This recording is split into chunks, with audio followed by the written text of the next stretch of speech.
The frequencies and the keys and the codes, they're everywhere. They're in our bodies, they're in the space. You carry keys, you carry codes, and so do I.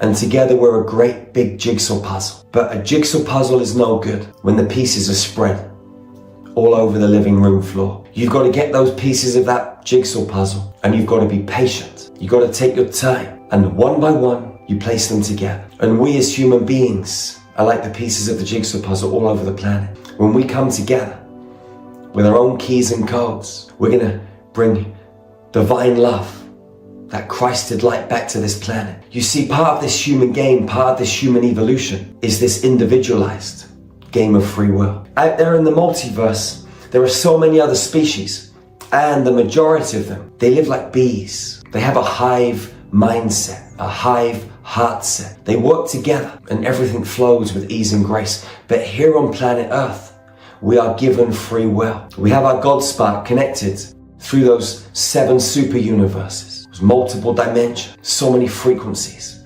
within that range of possibility that we get a little bit lost. And it's understandable. Look at the game we're playing, man. It's not an easy game to play. And we're thrown into it like a cannonball being fired out of a cannon into the ocean. It sinks to the bottom, heavy. And somehow that cannonball has got to find its way home.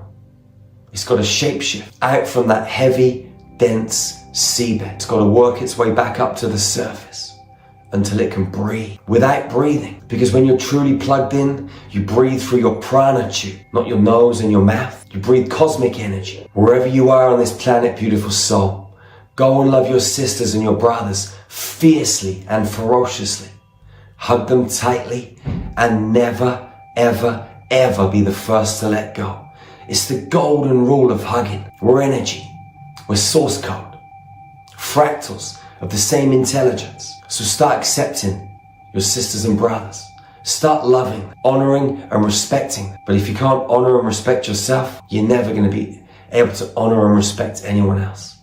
And no one else is ever going to be able to honor and respect you, because we're all the same. What you do to another happens to you.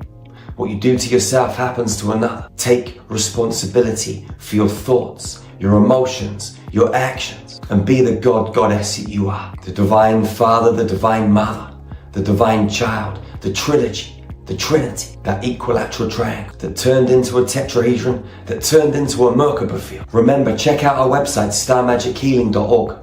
We got some of the best ascension tools on planet Earth, light language transmissions, hundreds of guided meditations, music-only meditations, cosmic yoga video, mystery school teachings on so many different topics, private groups so you can connect with beautiful humans, beautiful souls just like you, who want to raise their vibration, open their heart, and become superhuman. We've got high frequency nutrition, breathwork, everything that you need right now. So go and check it out.